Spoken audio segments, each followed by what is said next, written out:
Welcome back to Harville. J.D. Hayworth represented Arizona's 5th District in the House of Representatives from 1994 to 2006. A few days ago, he announced he had stopped doing his Phoenix-based radio talk show, and now he sounds ready to challenge John McCain in the Republican primary for Senate this August. Mr. Hayworth joins us right now from Phoenix. J.D., thank you for joining us. I guess you've been there, you've been outside, and you want to come back into politics. What lessons have you learned in this rich ride from inside to outside and perhaps back into inside again? What lessons? Well, I think the biggest lesson is it's been good to be home with the people. It's been good to be away from the kind of bubble on Capitol Hill that can develop.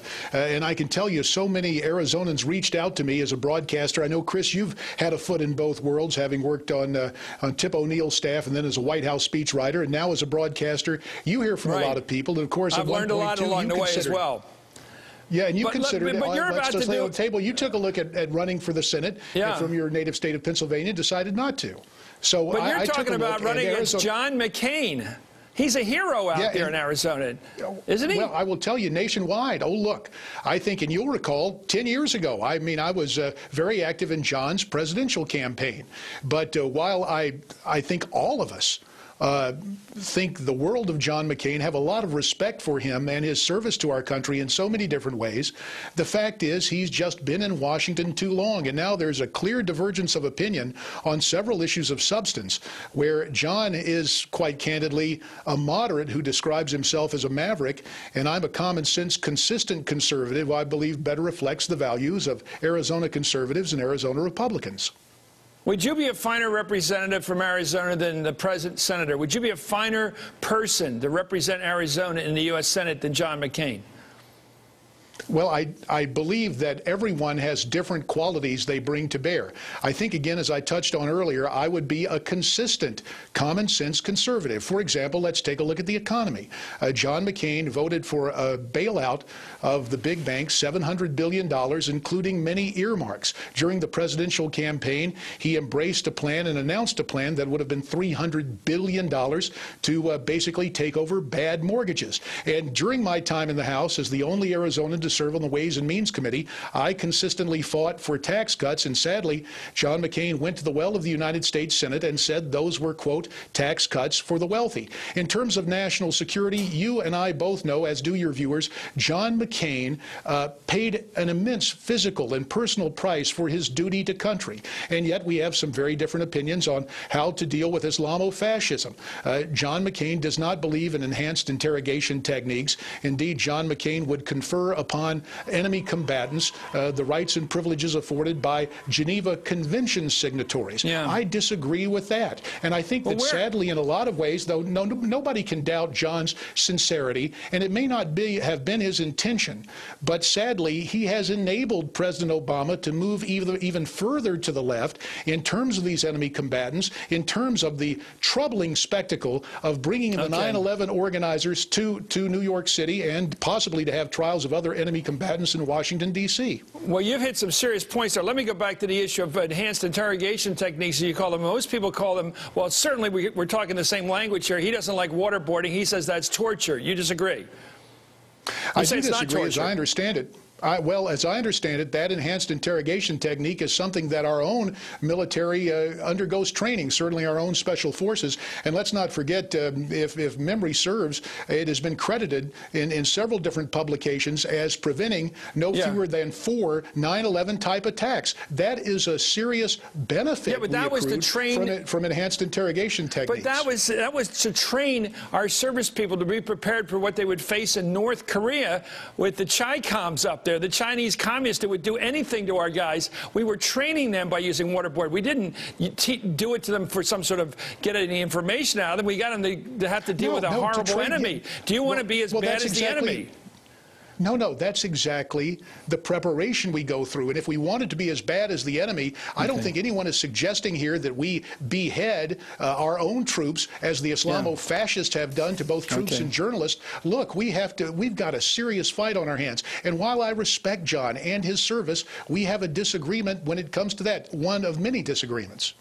Is it better for the state of Arizona that he be dropped as the senator and you be replacing him? Is it better to dump John McCain and replace John McCain with you, sir? Is that a better deal for Arizona?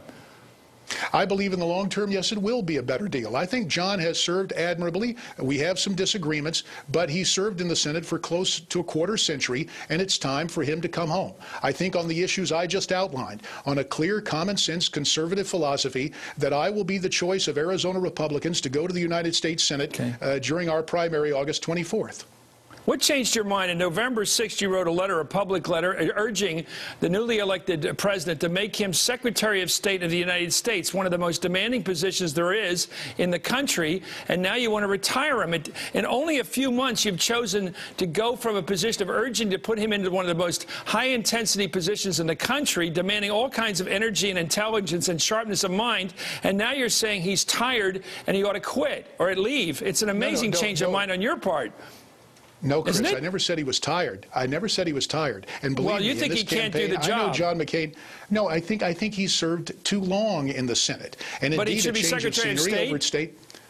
I dare venture to say, with all due respect to Mrs. Clinton, John McCain would have probably been a better Secretary of State if the president was intent on truly having a nonpartisan foreign policy. That would have been an important signal. So I think that's something you could have considered. Of course, that was then. This is now. And if John McCain chooses to run again for the United States Senate, which of course is his right, I respect that. But I will vigorously oppose him, and I intend to win the Republican nomination in August of this year. Okay. Most people will look at this race as John McCain being a somewhat of a middle-of-the-road conservative, I guess a mainstream conservative, and you as a bit further right than him. I think most people will look at that.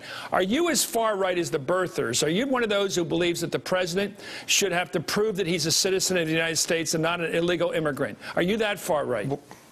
Well, gosh, we all had to bring our birth certificates to show we were who we said we were, and we were the age we said we were to play football and youth sports. Yeah. Shouldn't we know exactly that anyone who wants to run for public office is a natural-born citizen of the United States and is who they say they are? But let me pause and make another point. Do you think Chris, there's a question out there? No, I'm reading your letter that says the president should go back and get his birth certificate from the governor of Hawaii. You dated this November 6, 2000. I'm just asking, do you stand by this letter? No, should the governor of Hawaii produce evidence that the president is one of us, an American? Do you think that's a worthy pastime for the governor of Hawaii right now? No, look. I think it's important for all of us to be. I'm just saying the president should come forward with the information. That's all. Why must we depend on the governor of Hawaii? Okay, well, let me ask you about former Governor Palin. Now, this is always interesting in your party because it's a conservative party, and that's fair enough. That's how our country runs, liberals against conservatives.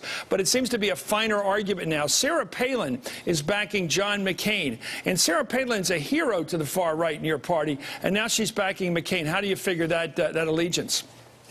Well, listen, we all understand gratitude in politics, and I think obviously Governor Palin feels strongly that John McCain gave her an entrance to the national stage and put her on the national ticket.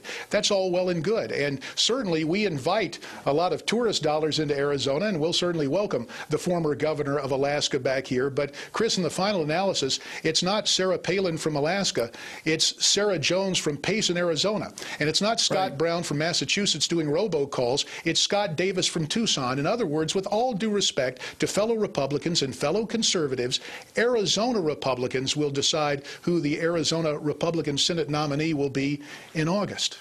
Will you be one of the choices? Oh, yes. We're moving forward. Now, again, because we sought to criminalize politics in the name of reform, let me say we're in the process of filing the documents. I guess you'd say it's the ivory soap. I'm 99 and 44th 100% certain, barring some sort of cataclysmic family event, that will make this race. Well, I'd love to moderate that debate. Thank you very much. J.D. Hayworth of Arizona. We'll invite you out. Hey, here, we've got a chance to make news right now. We invite you. Yes, indeed. Okay, thank you very much. Chris. Congressman Hayworth.